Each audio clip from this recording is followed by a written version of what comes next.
So good morning, my dear students. Nice to see you. Hello, Gilda. Hello, Eve. Hello, Jeremy. Welcome, because today we are going to start by checking some information related to that. Let me explain you all the topics that we are going to learn today. So here we go. Let me share you now. During this unit, my dear students, we are going to talk about different forms of communication, the ways that we can describe experiences in the present, and how to give and respond to opinions. Okay, so let's get ready because here we go. My dear students, we are going to start learning some ways of communication. And then, my dear students, we're going to talk about how we can, I may say, talk according to the different generations. So let me share you my screen. Here we go, and let's get ready to start. So give me a second, please, and here you go. All right, my dear students, please, let's get ready. And as you can see here, we have some ways to express communication in English, the ways that we can communicate in English, and they are face-to-face, expressing feelings, giving a presentation, interviewing, telling a joke, keeping in touch, speaking in public, giving opinions. This is the way that we can communicate. This is the way that we can communicate in English. So there you go. Face-to-face, expressing feelings, giving a presentation, interviewing, telling a joke. So all are ways that we can communicate, right? As you can see it here, there are different ways that we can express. I want to know, tell me in your personal case, do you like giving a presentation? Do you consider that you are good at giving a presentation? Please stop the video and answer. Okay? What about video calls, video conference? Do you consider, my dear students, that you are good at video conference? Do you like making video conference? Or finally, what about an interview? A job interview. Remember, a job interview is something that you do when you get a new job. Job interview. Okay? So, my dear students, let's get ready to start. And here we go. Let's identify the ways that we communicate. Before we start, I need you to please tell me if you have heard about the different generations. We are going to watch a video about the different generations. So let me change my background and you may have an idea. Let me find it out. Excellent. As you can see here, my dear students, here we have some different generations. Generation Z, Millennials, Generation X, or Boomers. So, what do you know about the generations? We are going to watch in the next video. So, please focus on the next video and let's identify, let's talk about the different generations and the communication across generations. So, my dear students, here we go.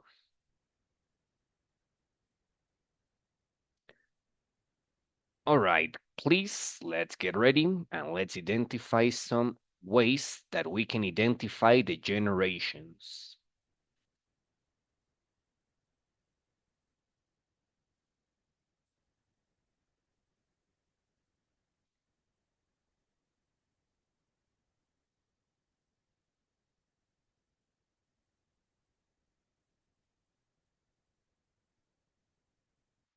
All right, so let's get ready because here we go. I need you to focus on the different generations and focus on the video because we are going to talk about that later. Here we go.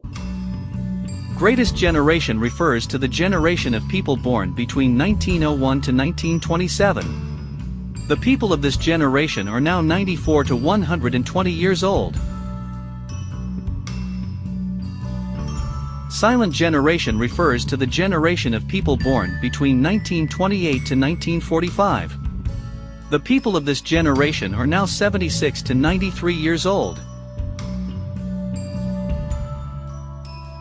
Baby boomers refers to the generation of people born between 1946 to 1964. The people of this generation are now 57 to 75 years old. Generation X refers to the generation of people born between 1965 to 1980. The people of this generation are now 41 to 56 years old. Millennials refers to the generation of people born between 1981 to 1996. The people of this generation are now 25 to 40 years old. Generation Z refers to the generation of people born between 1997 to 2012. The people of this generation are now 9 to 24 years old. Generation Alpha refers to the generation of people born between 2013 to 2024. The people of this generation are now 8 years old and under.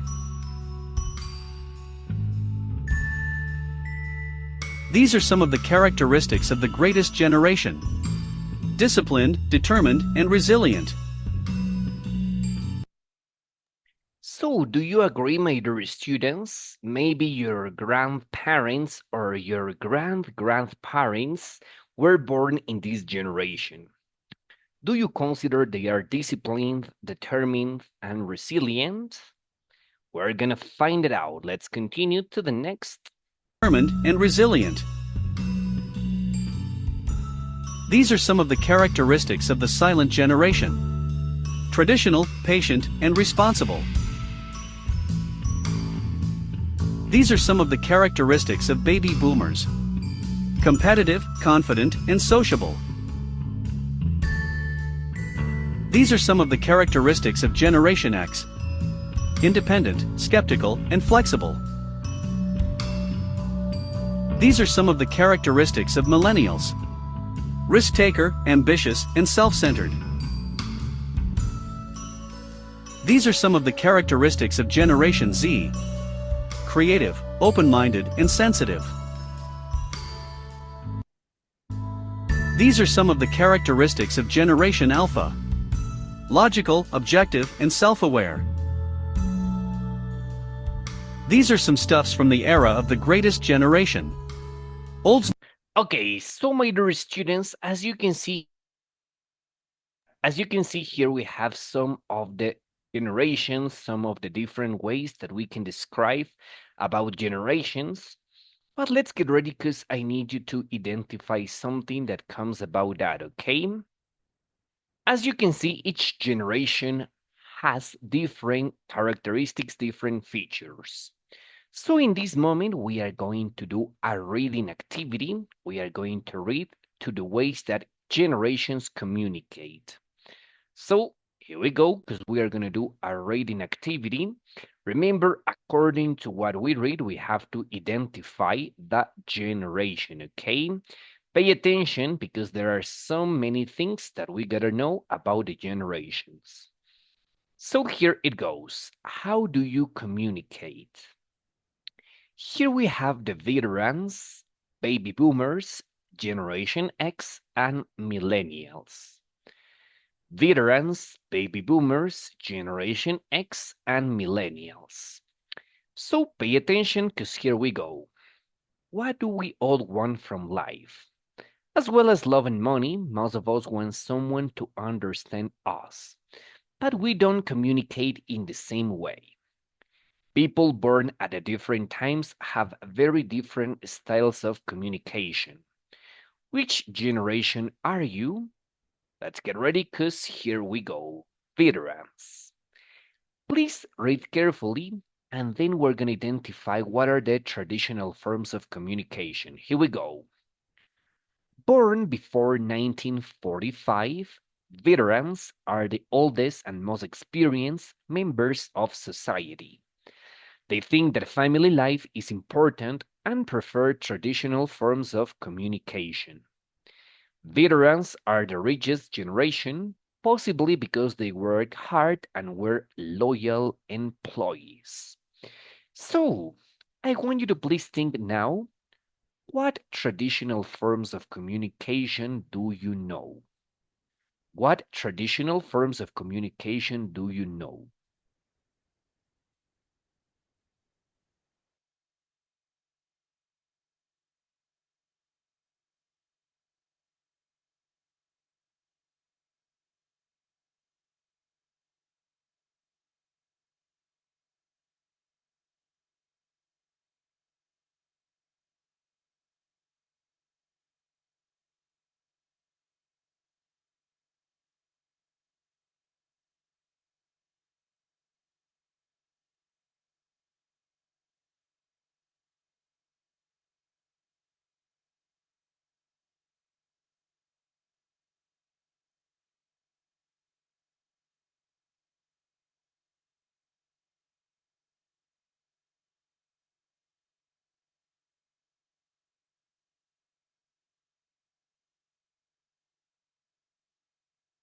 Excellent, my dear students. So, you know, traditional forms of communication, of course.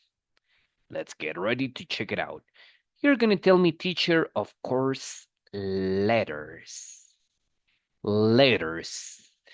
Write a letter from Jeremy to Gilda, from Gilda to Yesenia. Letter. Also, my dear students, you remember the conventional phone, the wired phone? Of course, like 212, like T, you know, right? Wired phone. Of course, my dear students, they also prefer face-to-face communication. Face-to-face, of course, that means, my dear students, that they tell you, hey, I want to see you at this time, I want to see you at this hour. So that's also another way, okay, a traditional form of communication. So there you are. They are veterans, my dear students, and they prefer traditional forms of communication. Letters, wired phone, and face-to-face. Letters, wired phone, and face-to-face. Let's continue. Let's carry on now reading about baby boomers. Here we go. A large number of babies were born after 1945. In the USA, the peak of baby boom was in 1957, when 8 babies were born every minute. This increase in births called a boom, which gave the name to a generation. These people have money and good jobs. Many are in position of power. They are optimistic and like face-to-face communication. All right, we're going to check, we're going to identify if this is true or not. Of course, face-to-face communication, that means, my dear students, that they prefer to have a meeting. They prefer to have many different, for example, reunions. So there you are, face-to-face. Let's continue now for Generation X and then Millennials, Generation X and then Millennials. Here we go. Generation X was born after 1965.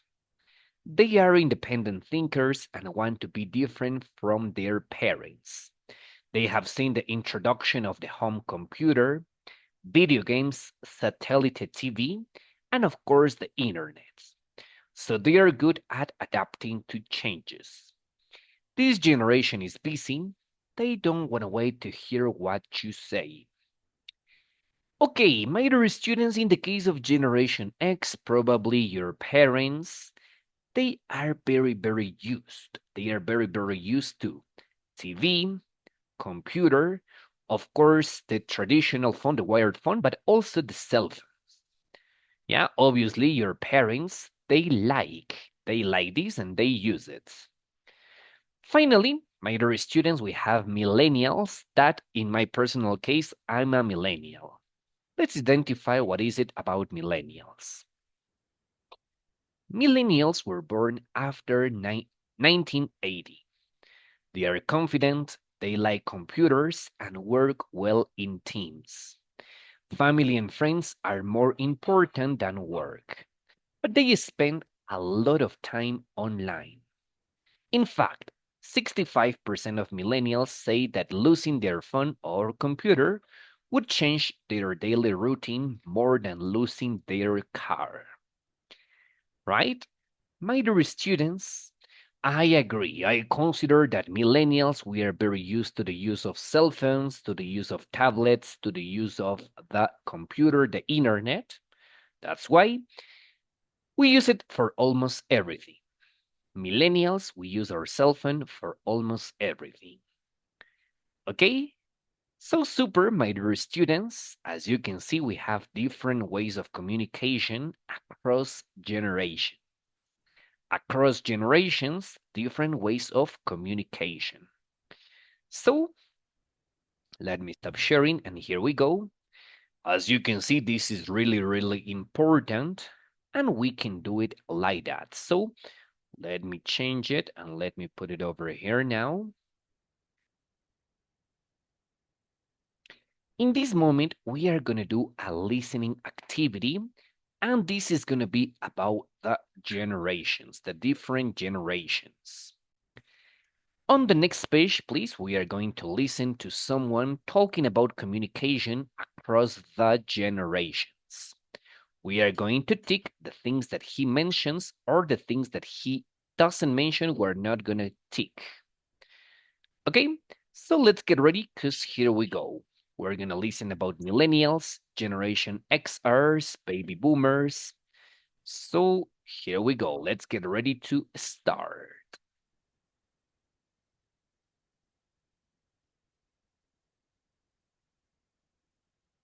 Track 1.7.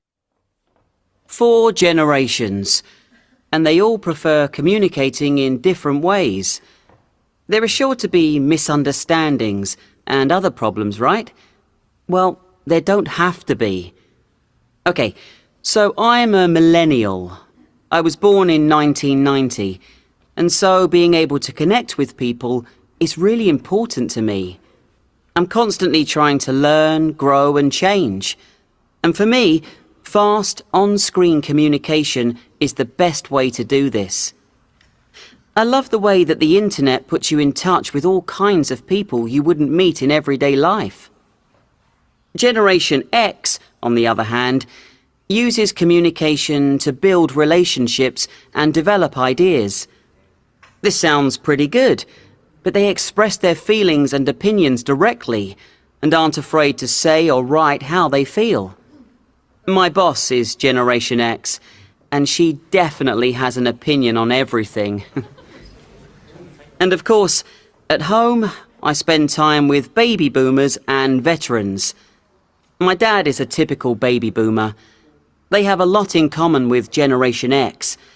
They can be quite direct about what they think. I don't always agree with his opinions, but I do appreciate his honesty. Usually. And baby boomers definitely prefer face-to-face communication. My dad's really not very good with emails, social networking, or anything like that. My grandparents are in the generation called veterans. For them, communication is something that keeps people together and traditions alive. Both veterans and baby boomers take time to talk things over that matter to their job or family, but are not that interested in chatting about personal goals and development. Understanding these different communication styles is really important for improving our relationships, both at work and at home. So, for example, one really big difference between us millennials and the other 3 generations is that we expect people to tell us, gently, how we're doing. So, I used to get a bit annoyed with my boss for not giving me enough feedback about how things are going at work. But then I realized that other generations don't necessarily notice this difference. So I learnt not to be upset if older people didn't praise me all the time, and I also learnt to ask for help if I needed it. Similarly, some of us millennials find it difficult when people criticize us or disagree with us. Generation X and baby boomers will tell you clearly if they don't like something. Don't take it personally, although that's often easier said than done. On a practical level, it can help to use different communication styles with different generations. Pick up the phone, write emails, and make time for face-to-face conversation. When you do, pay attention to your writing style. You might think an informal style is friendly, but to an older person, it can seem rude. Finally, understand that communication differences across generations do exist. So talk about them with people of all ages. This can open the door to other conversations. You can learn a lot by hearing older people's experiences, and in turn, you might be able to teach them about life in the modern world. Okay, so let's identify that, and here we go. Number 1, millennials like connecting with people online.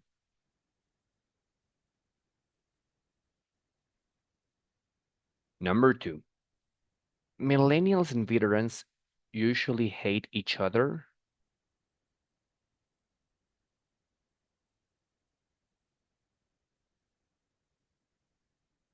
Okay, no. Number 3, Generation Xers and baby boomers are similar because they both express how they feel. Excellent. Number 4, men and women have different ways of communicating.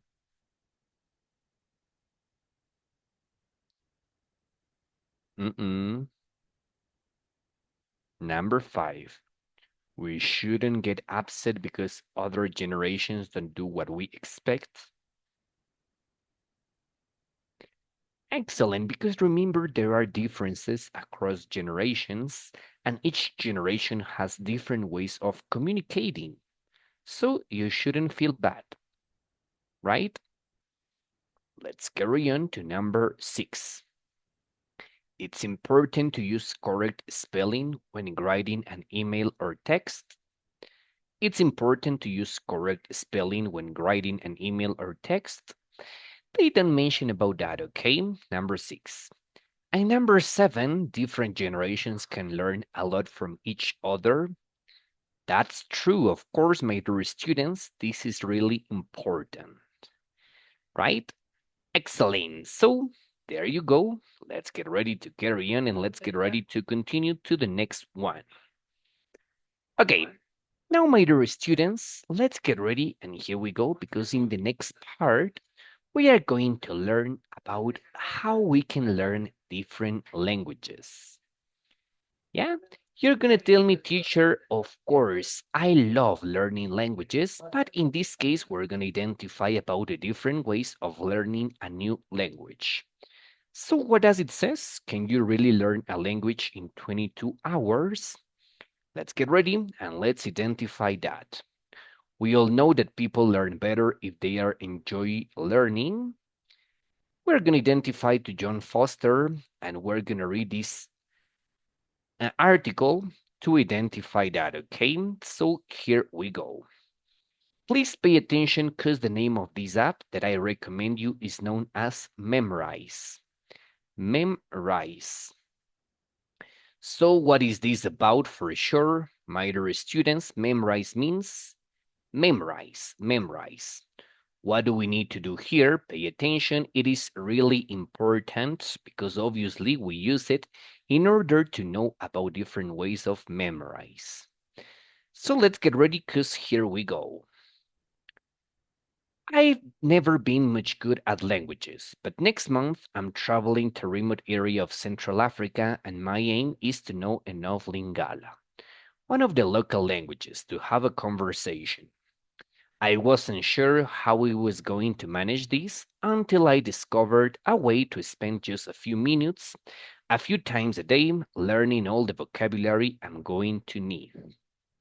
To be honest, normally when I get a spare moment at home, I go on Facebook or play games on my phone. But at the moment, I'm using those short breaks for something more useful. I'm learning a foreign language. And thanks to Memorize, that app that I'm using, it just feels like a game.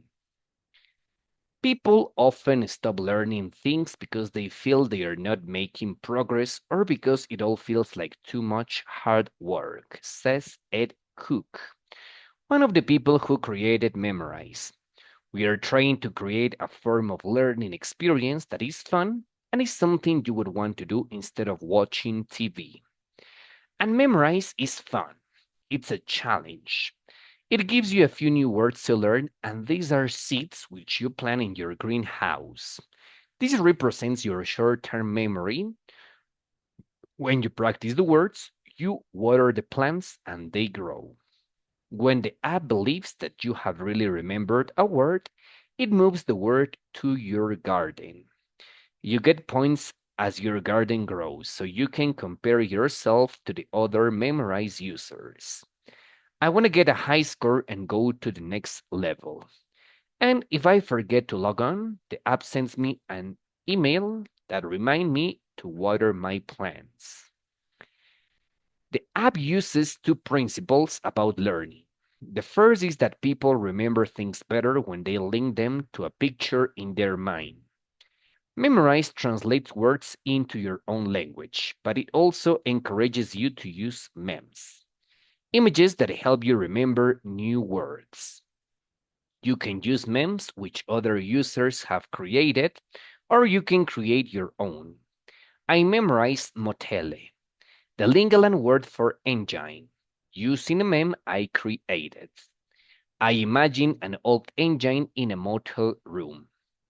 The second principle is that we need to stop after studying words and then repeat them again later, leaving times between study sessions. Memorize helps you with this because it's the kind of app you only use for 5 or 10 minutes a day. I've learned hundreds of Lingala words with Memorize. I know this won't make you a fluent speaker, but I hope I'll be able to do more than just smile and look stupid when I meet people in the Congo. Now, why am I still sitting here grading this? I need to go and water my vocabulary. Here we have some new words, new vocabulary that are aim, making progress, challenge, remind, translate, memorized, repeat, and fluent. Aim, making progress, challenge, remind, translate, memorized, repeat, and fluent. Aim, making progress, challenge, remind, translate, memorized, repeat, and fluent. Okay, so my dear students, there you go. Aim, making progress, challenge, remind, translate, memorized, repeat, and fluent speaker. So my dear students, let's get ready because here you go. Pay attention, my dear students, because we are going to identify and we are going to answer the next questions from 1 to 4. Number 1, the writer wants to learn Lingala because he loves new languages, he wants to talk with the people who speak it, he wants to try memorize. We're going to identify this, number 1. Number 2, Ed Cook wants learners to enjoy learning more, improve quickly, do more vocabulary practice. And then mem is the linguist word for engine, a translation of new words, a picture that helps people remember new words. We're going to identify that. And finally, number 4, where do the memes come from? Ed Cook creates them. Users can create memes for themselves and other users. And finally, every user creates memes only for themselves. Let's check the answers right now.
Okay, so my dear students, let's identify all of that. Okay, so here we go. Number one, he wants to talk with people who speak it. Number two, Ed Cook wants learners to. Excellent, enjoy learning more. Number three, mem. Excellent is a picture that helps people remember new words. And number four, where do the memes come from? Users can create memes for themselves and other users. Okay, so my dear students, let's get ready because here you go. You got it very, very well. So that's it. Excellent, my dear students. So you did it well, the first part. So it's not a big deal for you, okay? Just to finish, my dear students, we are going to do a short activity to talk about gradable adjectives. Don't you forget that an adjective may have different ways that we can actually add more intensity, and this is what we are going to learn today. The ways that we can use intensifiers to talk about that, okay? So hold on a second, please, and here we go. Let me share you my screen now. Pay attention for this.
Okay, so my dear students, let's get ready to start, and here you are. As you can see here, I have an adjective, and we are going to identify some intensifiers to put more emphasis to this characteristic. So we start from tall. We start from tall. That goes from the very, very beginning, but remember we can use the intensifiers. After tall, we have very. Very, this is the most common intensifier that we can use. Very tall. Tall, very tall. Then, my dear students, we can use so or to. So or to, they are also intensifiers. Take a look, and here you are. So or to. After this, my dear students, we have really. Really, don't you forget, that means realmente, okay? Really. Really tall, really tall. Yes, tall, very tall, so tall to tall, really tall. Afterwards, my dear students, we have the next one, that is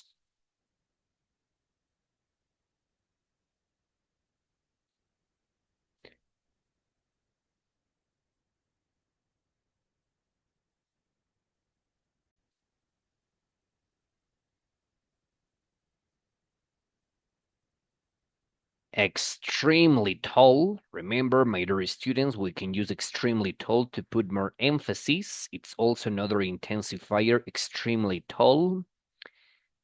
Afterwards, my dear students, we can use incredibly, incredibly tall. Remember the translation, increíblemente, incredibly tall, increíblemente alto, incredibly tall. Very tall, so tall, really tall, extremely tall, incredibly tall. Afterwards, my dear students, we have amazingly, amazingly tall, that's it. And finally, my dear students, there you go, we have absolutely, absolutely tall. The translation, absolutamente, absolutamente alto. So very tall, so tall, really tall, extremely tall, incredibly tall, amazingly tall, and absolutely tall. Yeah? Don't you forget these are intensifiers or words that we can use to put more intensity to the adjective. Tall, very tall, so tall, really tall, extremely tall, incredibly tall, amazingly tall, absolutely tall. So there you go. In order to practice about this, let's get ready because we're going to do with the next activity. So let me put you now, okay?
Don't you forget, my dear students, according to the examples that we have here, that we gotta use the intensifier before the adjective. Intensifier before the adjective. Okay, so there you are. My dear students, I'm gonna share you this link so that you can practice this.